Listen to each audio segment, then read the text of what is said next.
dans la rue des poètes, où l'on entend les bruits des saisons, des brouettes et de la pierre qui vit, et les rancœurs du temps qui se transforment en rides, rides de pauvres gens abolis par le vide. La charrue chantait bien, le sillon se taillait. Je m'appelle Louis Gentry, je suis né à Port-Sainte-Foy en 1921 et en 1922, et je crois que je vais y rester à la fin de mes jours. D'accord, très bien, bonne introduction. Bon, Madame Jardy, vous vous appelez, vous, Eliette, hein, c'est ça? Oui. Hein? Et vous êtes né, on a dit où? À Banneuil. À Banneuil, d'accord. C'est dans le Périgord, je précise, pour... voilà. En Dordogne aussi. Très bien. Bon, Monsieur Jardy, alors l'école. Parlez-moi de l'école un peu. Alors l'école, j'étais chez les sœurs à Saint-Antoine, Oui. des femmes, la sœur Flavie, c'était une petite femme qui était autoritaire. Ah oui? Oui, très. Ah bon? Et elle avait un bambou noir, Oh là! elle ne se déplaçait pas, elle nous tapait sur la tête ou sur les oreilles. Depuis le... Oui, la petite classe était comme Depuis ça. son bureau. Et alors voilà, et dans cette classe, j'en ai eu un bon souvenir, Oui, croyez-moi. oui. Quand on est chez les sœurs, ils vous donnent de bons conseils, et je les ai toujours maintenus. Ensuite, je suis allé à l'école, j'ai M. Bontemps. Alors, Monsieur Bontemps, c'était quoi? C'est l'école laïque ou quoi? Oui, l'école laïque, c'est École laïque. Oui. Oui, école laïque, c'est M. Bontemps à Saint-Antoine. Un monsieur instituteur qui était très sévère. Ah oui? Ah, pour ça, il était sévère envers tous les élèves, et celui qui faisait pas une dictée, ou une addition, une division qui était fausse, alors il fallait la refaire au tableau à l'encre, à la craie. Oui. Et bien souvent, ça n'allait pas bien. Hein. Ah oui. Alors, il me punissait. Alors j'avais quelques jours de punition. C'était quoi les punitions à l'époque? Il punissait pour. Des lignes, qu'est-ce que c'était? Alors à ce moment-là, il fallait que je refasse une dictée. Ah oui. Et s'il y avait des fautes, il faut que je la refasse 2 fois ou 3 fois. Oh là là. Il était tellement sévère, j'étais pas éducation Ouais. profonde. Je sortais d'une famille nombreuse de 12 enfants. Ah oui, c'est énorme ça. Vous voyez? Oui, en effet. Alors, oui. la vie était dure chez mes parents. Je me Mes doute. parents étaient propriétaires. Jamais on n'a crevé de faim. Il Mmh. était cinquième, le Le cinquième. 5e, j'étais. Ouais. Vous voyez un petit peu. 12 enfants, c'est énorme. Oui. Oui. 12 enfants. Et ma pauvre mère... Elle n'avait pas de machine à laver. elle est pas- Oh, ouais, non, ah. alors, nous étions 12 enfants. Il y avait mon grand-père, Mhm. 12, et le grand-père qui faisait 13. Ah ben oui. On était à table. Et alors, Ça faisait 15 à table. 15, alors, vous voyez un petit peu, le papa, c'est lui qui coupait le poulet, le canard, et le lapin et tout. Ouais. Il ne fallait pas dire au papa, je veux la cuisse. Ah, Enfin, sur ses genoux, il avait un bâton. Il vous corrigeait. ah bon? Tu es pas dans le morceau, tu es pas dans Ah ouais. le morceau que tu auras. Il baptisait le violon. Tu auras ce Ah ouais. morceau. Au lieu d'avoir la cuisse, tu auras la carcasse. D'accord, oui. Et alors voilà. Mais on était élevés de bonnes conditions. Mhm. J'étais allé travailler à l'âge de 13 ans. Ah, voilà, oui. À l'âge de 13 ans, j'ai travaillé, j'allais en journée chez plusieurs propriétaires au Laurent. Chez Mignon, Pont-d'Arrêt, La Peille, Gorse, Simonet, etc. Je faisais des journées, 2 jours par semaine. Mais, j'étais chez Mignon, au Laurent, avec 13 ans. En 1935, Mhm. je gagnais 12 francs par jour. Oula. C'était l'époque. Mais oui. Et alors, je dis à mon pauvre père, Mignon me fait travailler, il me faisait curer la grange avec nommé Cassagne. Il y avait 8 ou 10 bêtes dans la grange. Alors, à 13 ans, 13 ans et demi, alors, je dis à mon père, il me fait travailler. Alors, je vais voir mon père et je lui dis, il me fait beaucoup travailler, monsieur Mignon. Alors, je veux avoir l'augmentation. Au lieu d'avoir 12 francs, je veux 14 francs. Et il a répondu à mon père en patois, pas dit pas. Ça veut dire? Je peux pas. Ah oui. Alors, quand j'ai vu ça, je suis parti. Je suis parti chez notre propriétaire qui m'a donné, au lieu de 12 francs, il me donnait 16 francs. Ah d'accord, oui. J'ai fait ça à l'âge de 20 ans. J'ai fait plusieurs patrons. C'est celui qui me donnait le plus que j'allais. Parce qu'on pouvait se permettre autrefois de le faire. Oui. Que maintenant, on ne peut plus le faire. Non. Parce que celui qui a de place maintenant, malgré tout, vous voyez ce qu'il a, il a l'avantage. Oui, bien sûr. Mais maintenant, comme il n'y a plus de travail, il y a le chômage, etc. Voilà. Et après, je suis parti à 20 ans, je suis parti au chantier jeunesse. Alors, c'était pendant la guerre, donc, hein. J'ai fait 8 mois de chantier jeunesse dans les Pyrénées. Et alors là, c'était la vie dure. Donc, comment ça se passait? Oh, c'était très dur. Très dur. Je l'ai en photo là, j'avais le chef Parcollet, il nous menait, pour ainsi dire, à la baguette. C'était des gars, c'était Parcollet, c'était un gars de l'armée qui s'était mis là. Ah d'accord, oui. Un type qui avait 45-50 ans. Et nous, on avait 20 ans, on n'avait pas d'expérience, on se laissait mener par le bout du nez. Mais en attendant, ça a été dur. Et pour manger, alors là, Ah oui. les pois chiches, Ah oui. qui n'étaient pas bien cuits, quand on les mettait dans la gamelle, brrr, Oui. Ah d'accord, oui. Pendant la guerre, on va manger. des nouilles. Oui. Alors des nouilles. Il y avait des grandes marmites, je disais au cuistot, est-ce que je peux aller à la cuisine? Et qu'est-ce que tu veux faire? Je veux t'aider à faire la cuisine.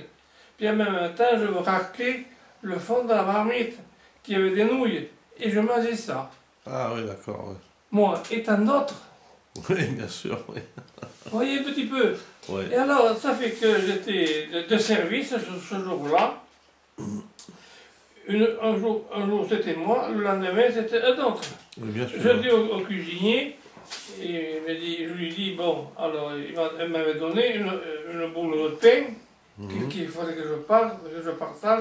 Il avait plusieurs boules de pain pour 31 gars. Ah oui. Vous voyez, on était 31 à l'équipe, et alors il m'a donné 3-4 boules de pain.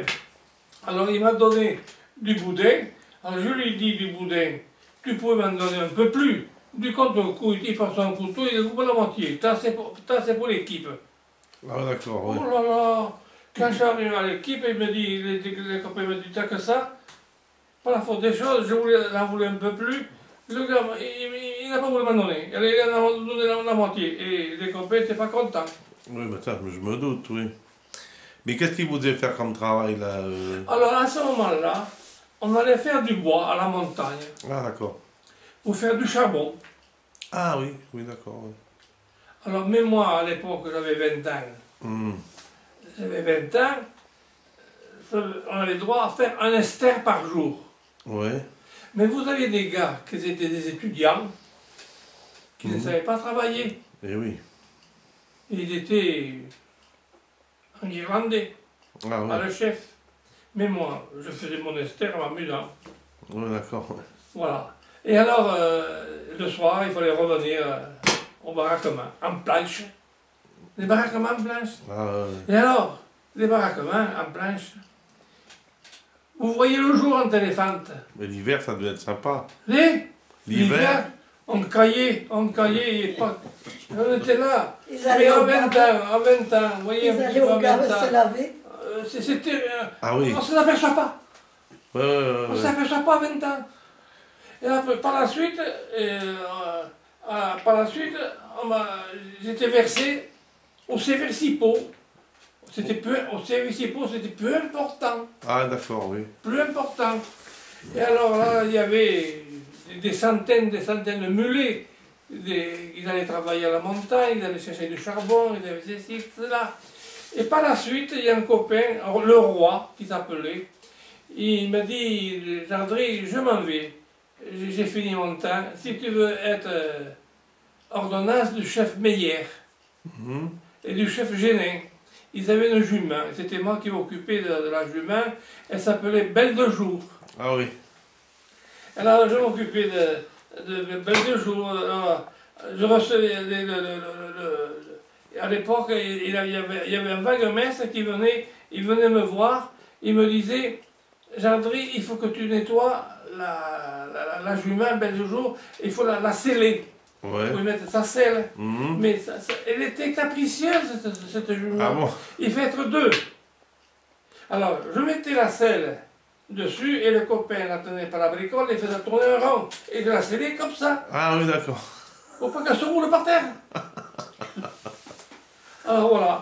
Et une fois, je lui cirais les sabots. Ouais.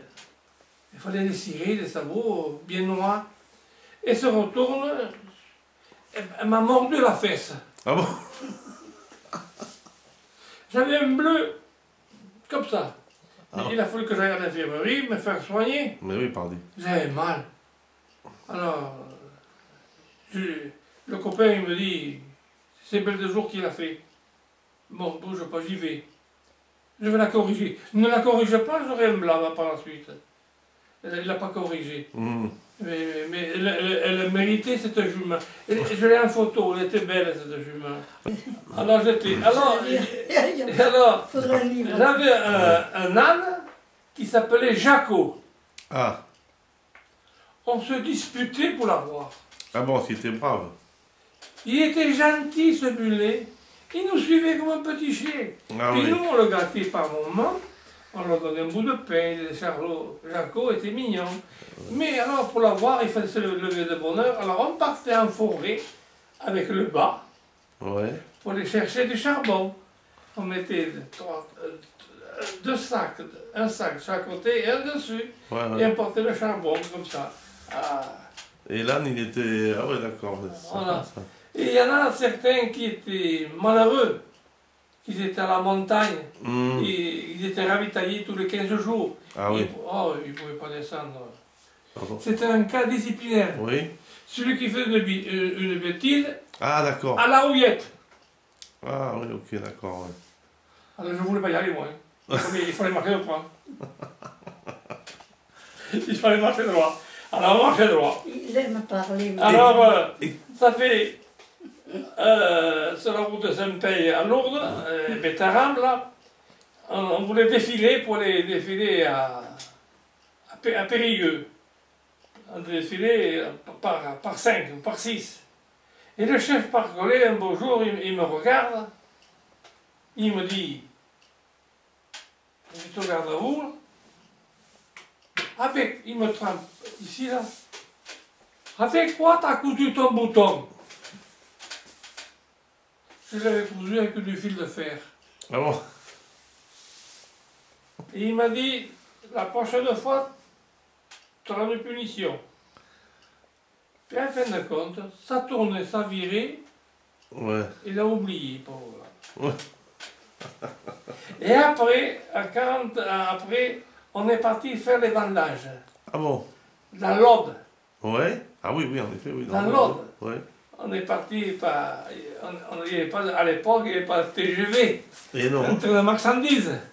On est descendu à la gare de Vildaigne. Ouais. Hein, et de Vildaigne à Ginestas, à pied. Ah oui, quand même. À ouais. pied. Mais on était au moins plus de 200 quand on avait fait les bandages. Mais là, on était bien. Ouais. Ah, on était bien. On était nourris chez Par les paysans. les paysans. Ah oui. Mais alors, il y avait du vin qui était costaud. Oui. Il vient de l'eau. Parce que nous, le vin qu'on avait à la caserne à Saint-Pay, là, il était baptisé. Oui, d'accord, oui. Je peux vous le dire ça moi-même. Parce que le soir, quand vous arrivez à Zézinestas, il y a eu les propriétaires nous ont donné du vin. Oh là là. La moitié qui était sous. Ah oui. Du vin qui faisait 12, 13. Et oui. Et, oui, et nous, qu'on buvait de la piquette, la saloperie. Qui faisait 6 degrés, oui. Oh là là, c'était terrible, terrible, terrible, terrible. Et voilà. Et alors, pour en finir, on a fini sur les vendanges, puis on est revenu au parc à danser. Puis on chantait. On chantait. Et il y avait un gars qui était de Périgueux. J'avais des pantalons qui m'étaient trop larges. Ouais.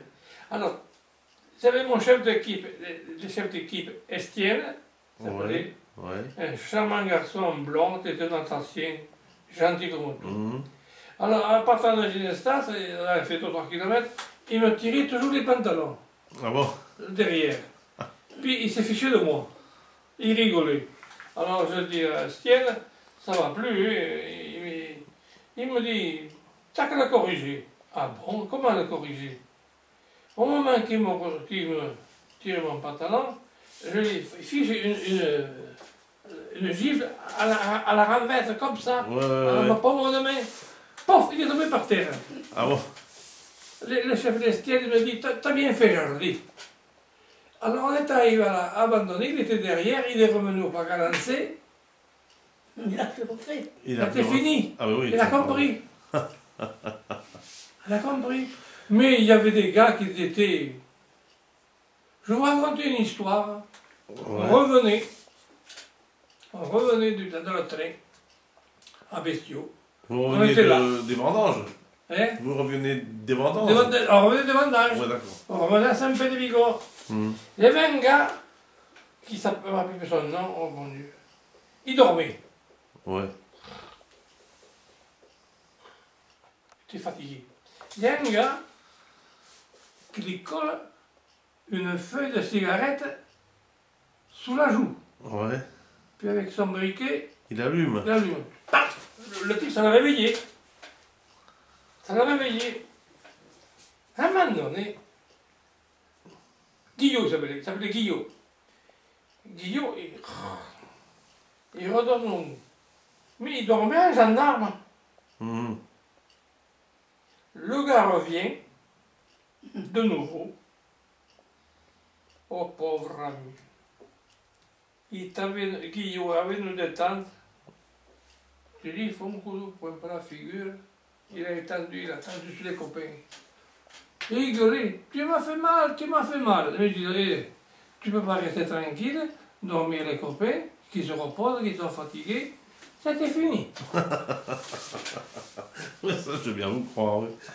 Et alors, donc, quand vous avez été libéré, qu'est-ce que vous avez fait? Là, à ce moment-là, Vous êtes revenu ici? oui, oui, je suis revenu à Saint-Antoine. Pardon. Et je suis revenu domestique chez M. Blois.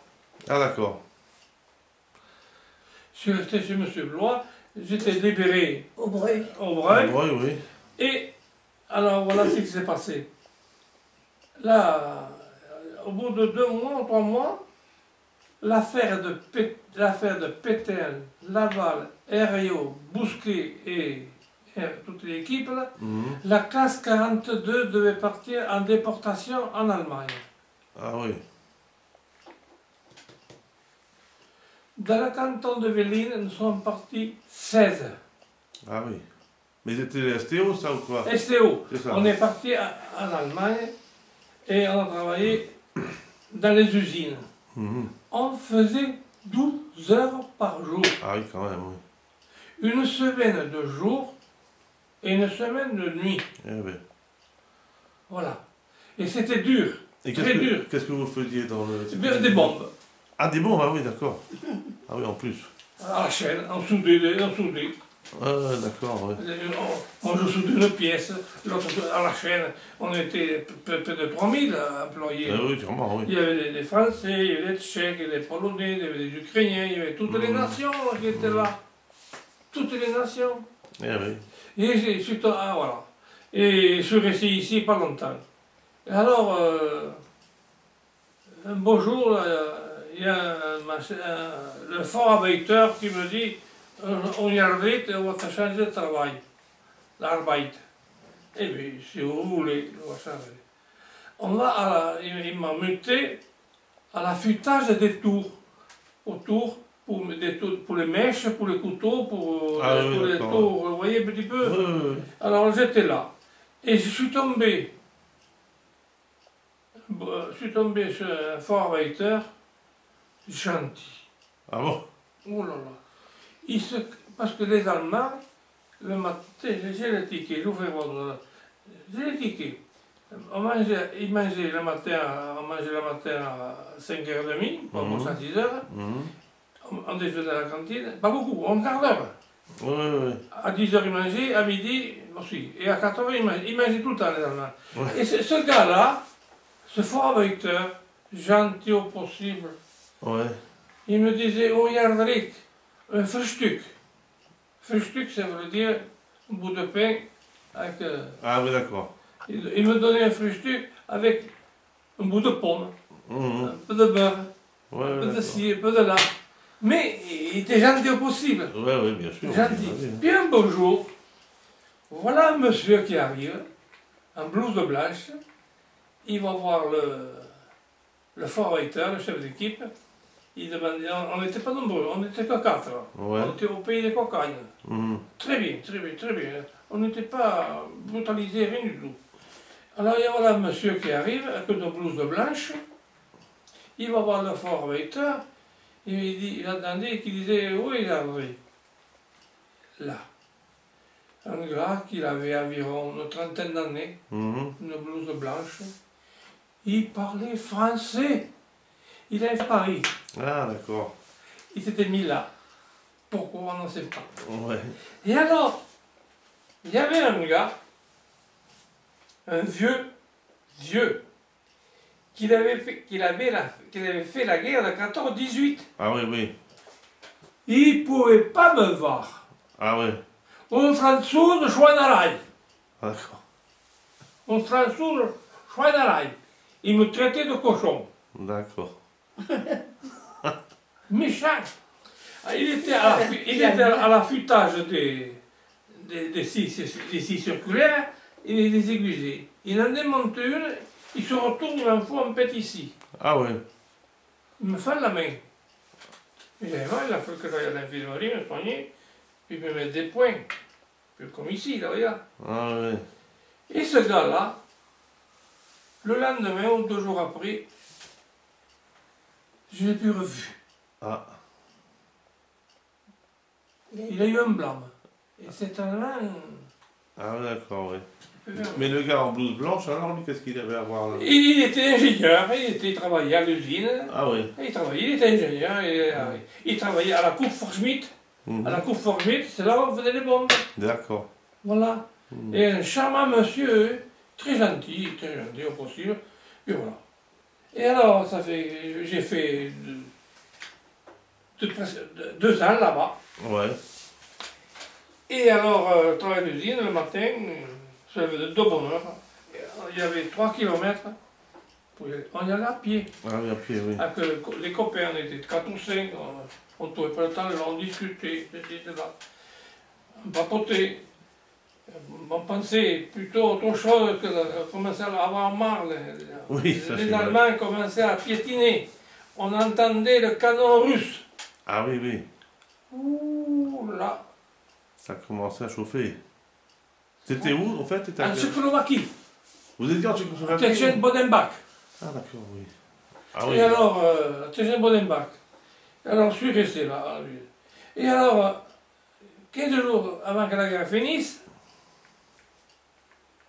ça fait que les Allemands ont dit, oh, les Français, Françaises, quelques Italiens, quelques Polonais, quelques Russes, tout ça, allaient faire des tranchées. Ah oui. Faire des tranchées en dents de scie. Et alors, j'avais la barbe. Ah Il bon? y a un officier allemand qui arrive vers moi, il me dit, on Yardrik? Oui, Jude. Ah. Jude. Ça veut dire Juif, oui, c'est vrai. Juif. Il me traitait de juif. Oh là là, j'ai eu peur. Tu m'étonnes. Là, j'ai eu peur. J'arrive le lendemain matin, je vais voir mon interprète, un nommé Titon, Ouais. gentil au possible. C'était un ancien prisonnier qui est passé civil qui était interprète. Et je lui explique le cas. Il y a l'officier allemand qui m'a traité de Yodé. Il me dit, genre, il n'était pas juif. Je sais pas, moi je ne suis pas juif. Vite le matin, il est tout coupé. Ah oui, oui, oui. Le lendemain, 2-3 jours après, il y a l'officier allemand qui... Ah, François, regardez, il y a barre, fertig. Coupé, fertig. Prima, François. Ah, Et voilà. Ah Il ouais. était content. Il était content. Il a pris l'allemand. Ah. Oh, j'ai fait des bêtises. Non, je ne crois pas. Ah. Il y avait un défilé sur le pont de Tetschen-Bodenbach. Il y avait Göring, Ribbentrop, Ah oui, quand même. Goebbels, et toute l'équipe venait faire une conférence. Jamais plus de ma vie, cher monsieur, j'ai vu tant de drapeaux, Oui, je m'étonne et pas. des civils et des militaires. Mhm. Il y a un copain qui me dit, Jardini, ton béret. Mon béret. Il y avait un officier allemand, un SS, Aïe. il m'a fiché un coup de pied, un coup de main sur la tête, mon béret a volé par terre. Ouais. Il m'a botté les fesses pendant 2 ou 3 minutes. Ah oui, quand même, oui. J'avais les fesses en compote. En compote. Il m'a mis sa mitraillette sur le ventre. J'ai fait pipi dans mes culottes. Oui, ça m'étonne pas, hein. Croyez-moi, j'ai eu peur. Mais ça m'étonne pas, oui. Une tabassée m'a fichu une SS. Et alors, je suis allé voir mon docteur de l'usine, mon docteur Annick.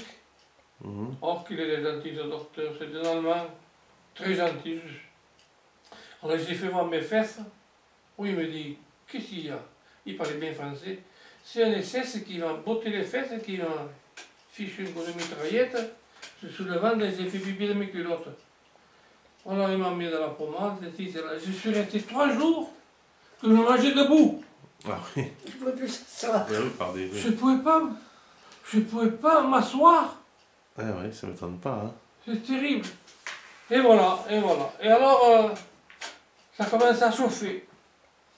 On entendait le canon, on entendait. Alors les copains me disent, on est trop la garde et Gardelle. C'était le 2 ou 3 jours avant.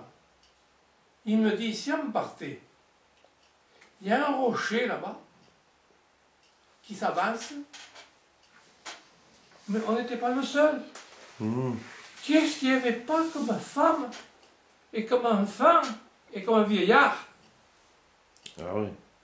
qui étaient là? Et ça bombardait, ça bombardait.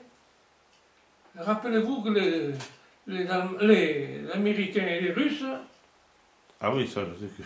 ça tombait. Ouais. Alors on est resté le 9 mai au matin. Il me dit, gardez les... Donc, c'était en 45 ou... 45 à la fin. 45, c'est à la fin, ça, À la fin. D'accord. À la fin. Alors, on descend avec nos valises. Qu'est-ce que on voit avec la garde et Gardelle? On voit un officier russe, Mhm. bien habillé, officier. On s'avance vers lui, mais on faisait des petits pas. Oui. Il a compris que nos valises. Alors on s'avance vers lui. Francuski, Ponimai. Oui, il a dit. Ouais, ouais. On était français, puis on est parti. Puis à un moment donné, on est allé, on couchait là dans un hôtel qui avait 4 chalets, qui n'était pas plus grand que ça. On se couchait, voilà, bon, bref. Et voilà la colonne russe, Mhm. les Mongols. Ouais. On n'osait pas sortir, nous. Hein. Ah oui. Si vous avez vu ces têtes qu'ils avaient, ces gars, Ils sont venus ici, mal habillés, de la ville. Hein. mal habillés, Ouais. plein de cheveux. Ah bon? C'était la troupe de choc qu'il avait mis Staline dedans. Ouais, ouais, d'accord. Et il tirait à toi à travers. Je dis, les copains, et il n'y avait personne dans les rues. Ouh, je dis ça va mal. Hein. Puis ben, on est resté 12 jours là. On était. Mais c'était... là, vous étiez parti de votre propre chef ou comment? Non, non, non. On est pas... Alors on est resté 12 jours. Alors à un moment donné, on entend des Américains, des interprètes, des Français, ceci, cela, qui avaient un train qui partait à Bodenbach, Mhm. un convoi qui partait pour la France. Ouais, ah oui. Alors on est allé pendant ce train. Mais on n'était pas les seuls, nous étions des milliers. J'imagine, oui. On se barrait. Et on a fait au moins 300 km dans ce train. Et il ne marchait pas vite. La Caïrou, là, qui se rappelle, qui travaillait sur Grenouillot, ils avaient fait sauter un pont. Ah oui. Et ils avaient fait un pont avec des traverses de chemin de fer à carré-marteau. Vous voyez? Mhm. C'était large, large. Et le train passait là-dessus. Mais il passait tout doucement, tout doucement.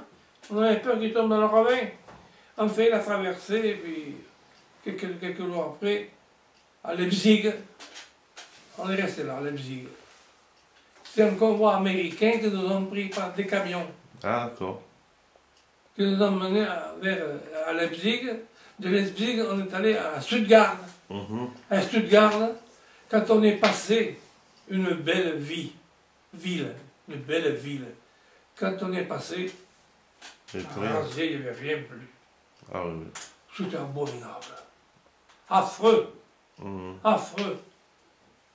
Et Ah alors, oui, on les est Américains, reparti en camion, et dans les camions américains, il y avait le grand tableau d'Adolf Hitler. Ah bon? Oui, qui se promenait avec. Ah bon? Oui, ils avaient piqué le beau tableau à Adolf Hitler qui était sur le radiateur. Là, Ah bon? Tiens, ça c'est drôle, hein, ouais. on rigolait donc, à moitié. Oui. Mais les Américains, ils étaient sympas sinon avec vous quand même. C'était braves américains. C'était un noir américain qui nous a menés. Et il conduisait lui-même, puis il avait besoin de chewing-gum. Nous, on la base zéro. Alors ça fait que quand on a fait ça, pour revenir, on a mis 6 ou 7 jours pour revenir. Mhm. On est rentré à Sarreguemines, Oui. en France. Ouais. On est resté 2 jours là. Mhm. On est resté 2 jours pour nous désinfecter. Ah oui. Il y avait des poux. Ah mais tiens, pardi. Du pot de porc. Oh là là, des poux. On a désinfecté, nous foutu une pompe devant, derrière, et voilà. Puis on est reparti. On a repris le train, puis on est rentré. Puis voilà. On est rentré en France 5-6 jours après. Je suis rentré du 9 mai, 15 jours après, je suis rentré en France. Mhm. Et quand je suis rentré, c'était triste. Ouais. Oh. C'était triste, les gens, ils avaient subi la guerre. Eh oui, bien sûr, oui. Ils étaient malheureux, Ah ouais. malheureux, malheureux. Enfin, il y avait eu la libération quand même. Il y avait la libération, ils étaient contents. Ouais. Ils étaient contents. Alors, puis après fini, je suis revenu là, chez Blois. Puis après, chez Blois, je suis parti chez Ossard.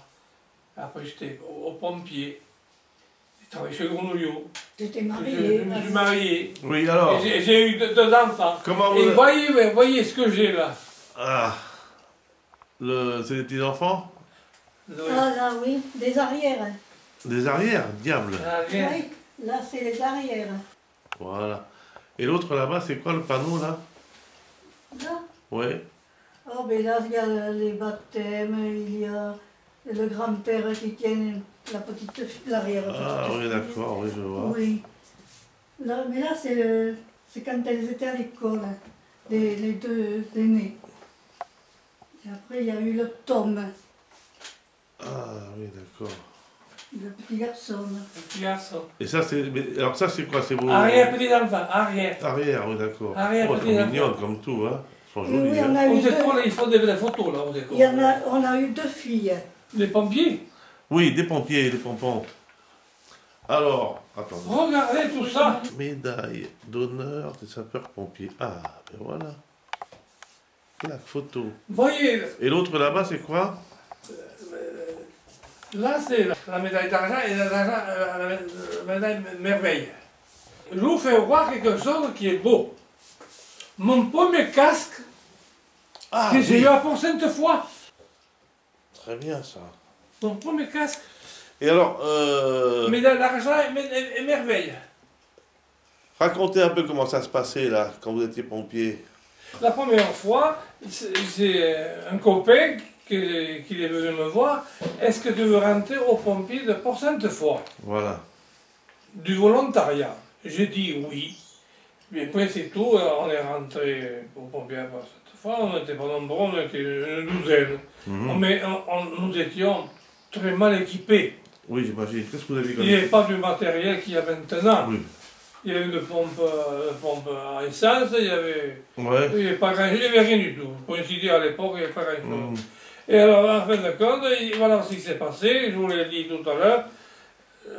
M. Frédé, qui était maire, et mon adjudant Majou, qui était mon adjudant, ils sont rentrés en contact avec M. Lard, Oui, les personnes comme quoi il leur manquait du personnel à Sainte-Foy-la-Grande. Oui. Alors, M. Frédé et avec M. Lard, ils se sont mis d'accord. Alors, nous étions, je crois, une douzaine. On n'est passé que 5 ou 6. Mhm. Les autres n'ont pas voulu. Alors, on est passé à Sainte-Foy et ça, je suis resté pendant 30 ans. En fin de compte, j'ai eu 4 chefs de corps. J'ai eu M. Majou, Mhm. M. Mencillac, M. Galina et le capitaine Chalaroche. Voilà. J'ai fini mon temps et qu'est-ce que au vous- pompier, en même temps, je faisais 2 fonctions. Voilà. Je travaillais au pompier et je travaillais chez Grenouillot. Voilà. C'est Alors grand- la sirène, lorsqu'elle sonnait, que ce soit de jour Ou de nuit. ou de nuit, c'est ma femme qui se levait la première pour ouvrir le portail et prendre la mobilette et je partais moitié habillé. Ah oui, d'accord. Et on partait faire des Et vous feux. avez des souvenirs particulièrement ou dramatiques ou au contraire drôles des interventions, de choses. Oui, alors, ce qu'il y avait, je tiens à vous le dire, en dernier, je ne pouvais plus le faire. Oui. Parce que ce sont des accidents. Ouais. Quand on prend de l'âge, on mûrit. Ouais. Quand vous voyez ces accidents qui se passaient, Mhm. ça donnait à réfléchir 2 fois.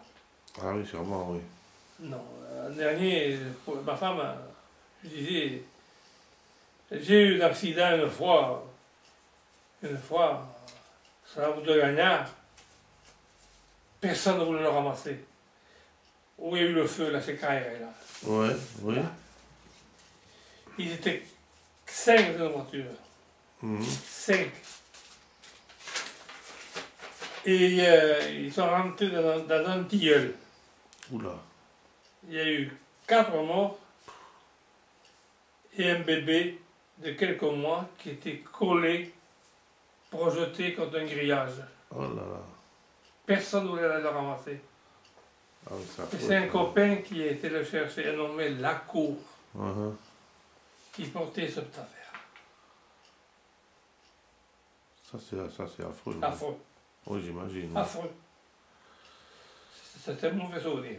Ah oui, c'est dur à supporter. Hein. Alors, j'ai fait des accidents affreux, affreux. Sur la route de Bergerac, là, après, chez Angelini, là, il y a une voiture qui est rentrée bille en tête d'un platane. Ouais. 2 femmes et un gosse. Il y a eu 2 morts. Mhm. Et le gosse, il a passé par le pare-brise, ça l'a projeté à 7-8 mètres, qu'on ne s'était pas aperçu. Ah. On entendait oh, oh. C'était drôle. Il avait 12 ans. Ah oui. Il a fallu sortir cette dame dans la voiture. On aurait juré qu'on sortait un sac de noix. Ah oui. Broyé. Ah oui. Broyé. Hmm. Croyez-moi, ça fait mal. Ah oui, ça c'est sûr que c'est pas... Et à partir de ce jour-là, je dis à ma femme, je suis resté 3-4 jours, je ne voulais pas prendre ma voiture. Ah oui. J'avais peur, j'appréhendais. Et des incendies, vous en avez fait? Oh! L'incendie, le plus gros incendie qu'on a fait, c'était à Sainte-Croix-des-Aigrons. Nous sommes restés 2 jours. Ah ouais. La grange a tout brûlé. Oula, c'est la paille. La paille, le foin, les animaux, les veaux, tout a grillé. Mhm. Et le propriétaire, il avait fini de rentrer son foin et sa paille 2-3 jours avant. Oh. Puis il était parti en vacances. Mhm. Vous voyez un petit peu. On y a travaillé pendant 2 jours. Ah ouais. 2 jours. Mais c'était la Julian Mensignac. On était bons. Alors, malgré tout, quand on faisait des feux à la campagne, c'était triste pour le propriétaire. Mhm. J'ai vu des maisons brûlées à Aveline, j'ai vu des Ah oui. Aveline qui restait rien, j'ai vu à Montazo là, qui restait rien, en Astringue, c'était rien du tout. Alors en Astringue, là, je me rappelle, oh là là, on y a passé toute la nuit. J'ai un copain qui est mort maintenant, le Bodgen. Mhm. Il faisait le tour de la grange, c'était un gradé, un adjudant. Il faisait le tour, il n'est pas tombé dans une fosse à purin. Oh. Si vous l'avez vu, dans l'état qu'il était, il a fallu le laver, à laver. Oui. Puis il est parti chez lui, puis il est revenu. On y a passé toute la nuit, et puis on était. Il faisait pas bon. Et alors, j'ai vu le fils Pignon. Oui.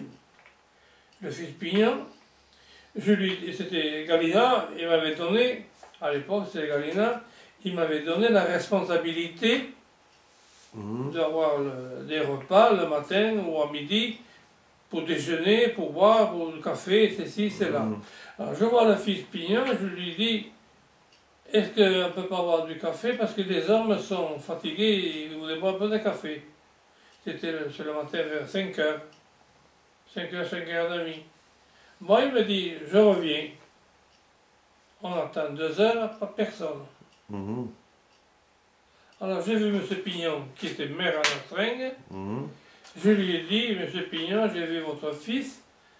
J'ai demandé si on peut avoir du café pour les hommes. Parce que l'adjudant Galina m'avait dit, pour les hommes, pour le renforcer un petit peu, ça leur ferait du bien. Vous voyez un petit peu. Bon, petit, bouge pas. Je reviens. Il est allé chez le boulanger à l'époque, chez l'accueil, à Véline. Il a porté des miches de 3-4 livres. Mhm. Il a porté un jambon. Ah. Et croyez-moi, on lui a fait honneur. Oui, ça je viens de croire. On a mangé des 3/4 de son jambon. Eh Ouais, oui, pardon. Eh oui. il nous disait, mangez petit, mangez petit. Vous avez travaillé toute la nuit. On a travaillé. Sortez le fouet, sortez la paille, celle-ci, celle-là. Ah, Oh là là là. C'était affreux, affreux. On est tombé chez des gens qui étaient à la campagne, on est tombé chez des gens qui étaient très aimables, sympathiques. Ils convenaient, ils savaient que le malheur qu'ils avaient, mais ils savaient la récompense qu'on faisait pour eux. Oui, bien On sûr. était oui. du volontariat. Eh oui, oui, bien sûr. Oui. Moi, je ne le faisais pas pour l'argent, croyez-moi. Non, bien sûr, je me doute bien, oui. Croyez-moi. Et alors, en dernier, Galina, il a pris sa retraite, et c'est le commandant Chavaroche qui a pris la succession. Mhm. Chavaroche, je voulais continuer. Ouais. Quand on faisait un feu, on faisait ci à droite à gauche, il nous disait rentrez. C'est fini, Chadri. Ah ouais. On ne le fait plus. Ah bon, c'est devenu un petit peu militaire. Ouais, ouais, d'accord, ouais. C'est devenu sévère. Mhm. On voyait un petit peu, mais c'était pas grave. Mhm. Non, non, c'était pas grave. Puis voilà, puis après j'ai pris ma retraite et je suis parti. D'accord. Et alors, chez Grenouillot, alors, qu'est-ce que vous... Comment ça... Quelle ambiance il y avait dans le travail? Alors chez Grenouillot, le matin, oh là là, j'avais mon maître de chip, puis moi c'était son second. Je lui aidais beaucoup. Il y avait Mériou, qui était chef filtreur, et moi je m'occupais de la rentrée des vins. Le matin j'arrivais, il était de bonne heure, il y avait pas mal de camions qui venaient, des camions étrangers, des camions de chez nous, des camions du Gers, des camions de la Charente, des camions qui venaient partout, de grosses remorques. Et j'avais ordre de les faire vider. Moi, c'était moi qui avais la responsabilité. Je leur disais, attendez, je montais sur le camion, je levais les capots, je regardais si les citernes étaient bien pleines. C'était conformément bien. Je prenais un échantillon, je le portais à Jacques Pirot, on le goûtait, et Jacques Pirot le goûtait, il me dit c'est bon, tu peux les faire vider. Alors je les faisais vider telle que, soit la 29, la 47, ou la 382, ou la 34, ou la 36, voilà, je les faisais vider tous les gars. Ils avaient tous la responsabilité. Ils faisaient... Moi j'étais un peu sévère. Oui. Oui. On m'appelait l'adjudant. Non. Non, non. Moi j'aime le travail fait. Oui, mais c'est bien ça. Et il y a, avant de mourir, Jacques Pirot, il est mort, le pauvre, un baroudeur. Il était, alors, il est très intelligent, ce type. Il nous a dit, on va y revenir.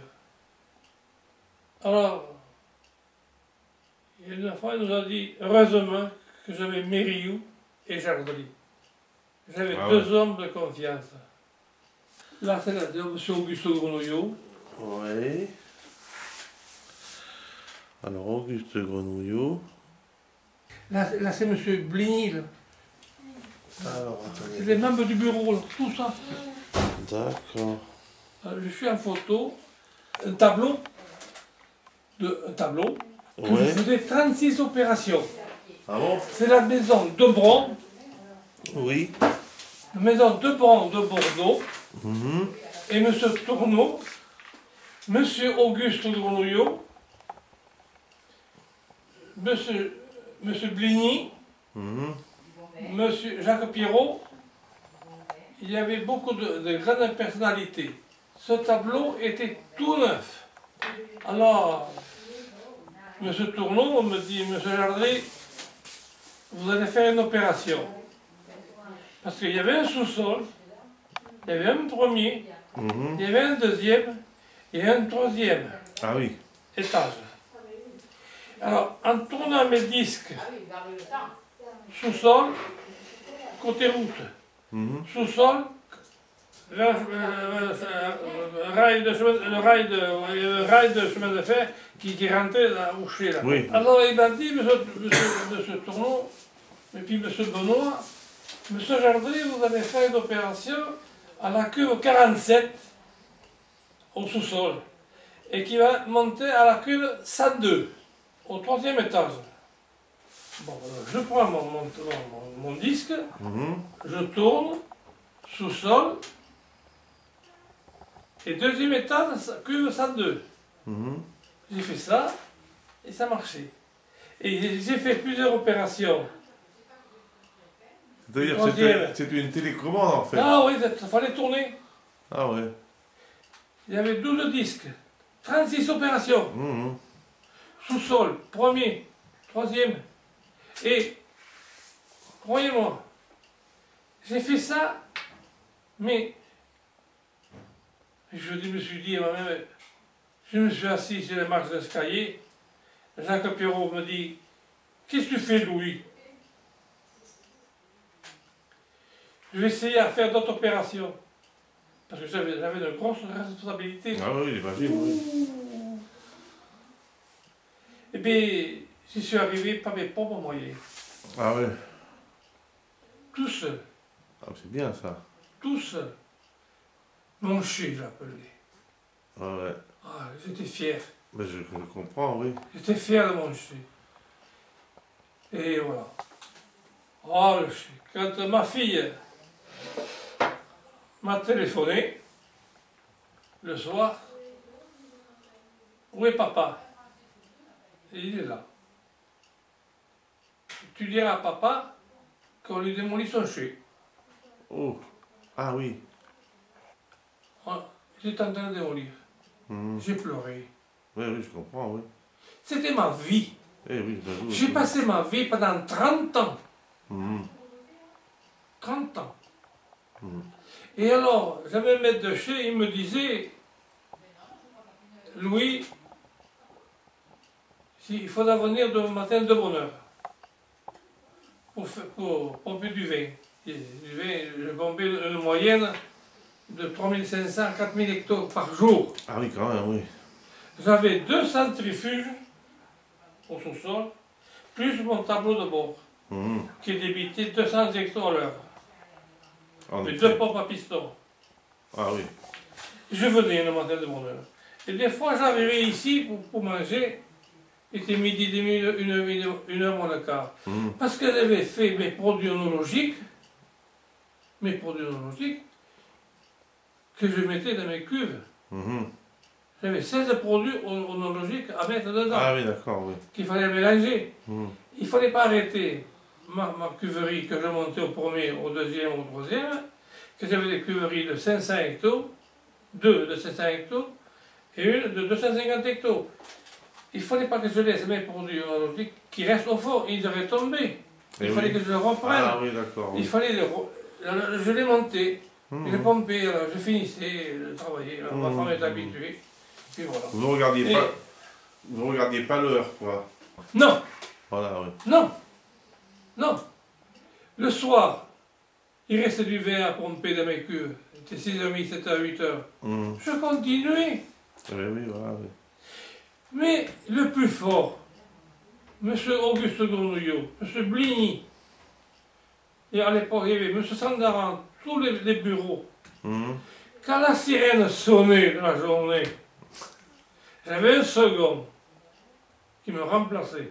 Mhm. Je partais au feu pour l'accident. Mais je ne restais pas des heures et des heures et des heures. Oui, bien sûr, oui. Le temps de 3 quarts d'heure, 1 heure, 2 heures. Mhm. Jamais, jamais, ils m'ont fait sauter les heures. Ah Au oui. contraire, ils m'en donné davantage. Qu'est-ce que vous pensez justement maintenant de la vie moderne de maintenant, justement On n'en parlait pas. Non, c'est affreux.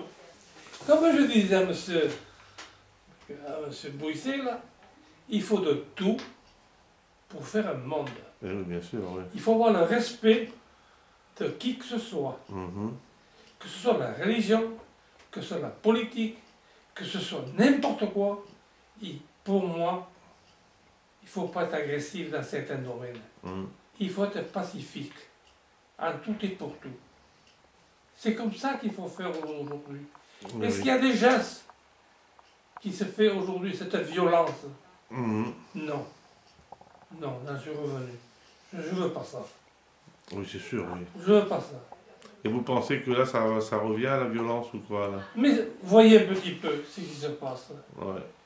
Ils agressent des gens. Et l'autre jour, ils ont agressé une personne, l'homme et la femme. Ah oui. 2 jeunes masqués. Ils l'ont tabassé, Mhm. ils l'ont précision voulue et ils sont partis. Est-ce que c'est loyal à tout et pour tout? Et non. Est-ce qu'on ne pourrait pas faire des remontrances aux écoles? Et bien souvent, ce qui se passe aujourd'hui, cher monsieur, c'est les parents qui sont fautifs. Une partie, un pourcentage. À ce moment-là, on pourrait faire quelque chose. On laisse faire. Et pour résoudre le problème, j'ai 88 ans bientôt. Mhm. Pour résoudre le problème, je suis incapable de répondre sur quoi que ce soit. Parce que pour une bonne raison, on l'a voulu. Parce que ceux qui sont au gouvernement, que ce soit de droite, que ce soit de gauche, que ce soit ceci, que ce soit cela, ils prêchent tous pour leur paroisse. S'ils n'avaient pas tant d'argent à l'heure actuelle, ils se feraient moins de bêtises à tout et pour tout. Je le dis aux gens. Et j'ai pas honte de le dire. Voilà mon jardin. Ici, tu voyez là. Oh, mais c'est qu'il est grand, dites donc. Vous Je avez... vais jusqu'à la sapinette là-bas. Ah, en effet, oui. Oula. J'ai mon verger là, vous voyez là. Vous avez le potager, il y a tout là. Il y a les poireaux là, tout. Les poireaux. Et c'est vous qui faites tout là? Oui. Oh, bah, j'ai un appareil, j'ai une machine, maintenant je fais pas beaucoup. Oui. Une motobineuse? Parce que, Il a écoutez-moi, réduit. Hein. je réduis. Alors, je le dis aux gens, j'ai un an de plus et je réduis mon jardin un an de moins. Oui, bien sûr. Oui. Ah, voilà, elles sont belles. Ah oui. Ouais, voilà. Oui, oui. Elle Voilà, nous les regarde. poireaux, ouais. Les rosiers, ici, celle-là. Ça n'a pas gelé les poireaux? Non, non, non, non. Ça, je le prends le poireau. À moins qu'il ait la Oui, moins, enfin. moins 5, moins 10, demain matin, ou ce soir. Mais il a fait froid quand même. Hein, là. Oui, il a fait froid. Mais dites donc, il faut le faire hein, parce que c'est du travail, Et une journée je comme le faisais ça. jusqu'au fond, là, bah, il y avait du maïs, tout ça. Et maintenant, Oui. j'arrête. Mais dites à votre âge quand même, faut le faire. Hein. Oui, oui, alors, comme je dis, un an de plus, et puis voilà. Et puis, Ça fait- J'ai pas eu le temps de vous en parler avec ma femme et mes deux filles. J'ai des cousines dans le Périgord. Alors, ils sont morts, les pauvres. alors Ah oui.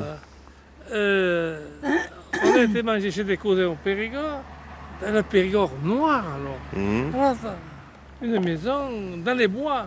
Et j'ai mon cousin et la tante là, ils me disent, tiens, si tu veux, on va aller ramasser les truffes. Ramasser les truffes. Ah oui, fichtre. Ah oui, je faisais les truffes. mon Oh là cousin, là.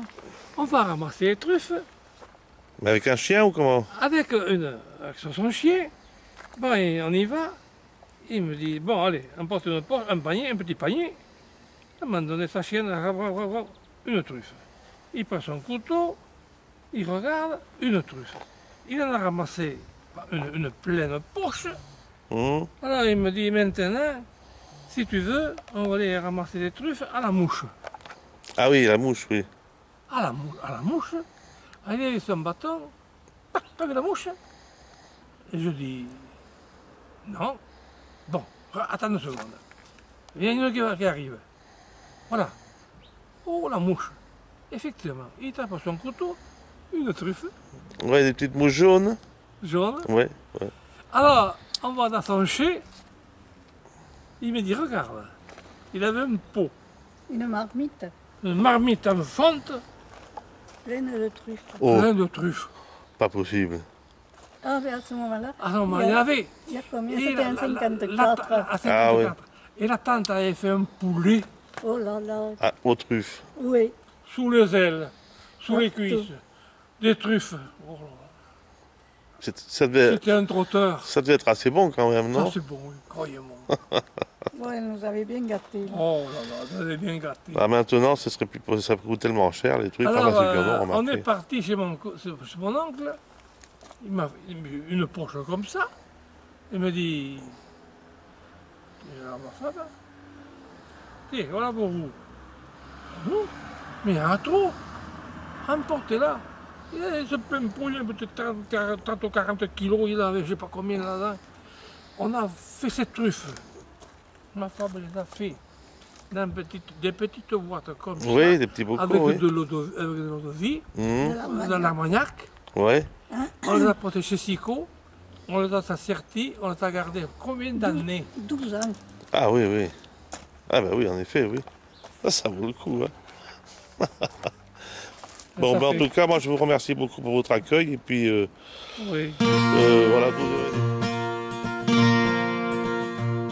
Dans la rue des poètes, où l'on entend les bruits des saisons, des brouettes et de la pierre qui vit, et les rancœurs du temps qui se transforment en rides, rides de pauvres gens abolis par le vide.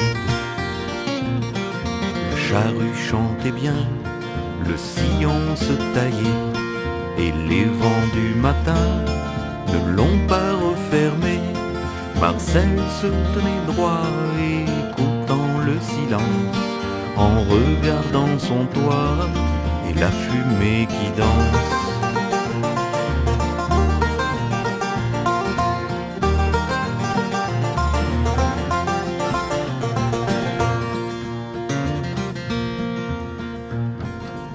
costume en velours qu'il met de temps en temps pour la foire au labour. Au début du printemps, c'est Lim avec sa vie qui s'use doucement en parlant aux amis du calé sur un banc. Les saisons coulent bien, les cloches roulent et sonnent, on goûtera le vin aux primeurs de l'automne. Et puis un fils viendra agrandir l'espérance de ceux qui restaient là, avaient scellé l'alliance.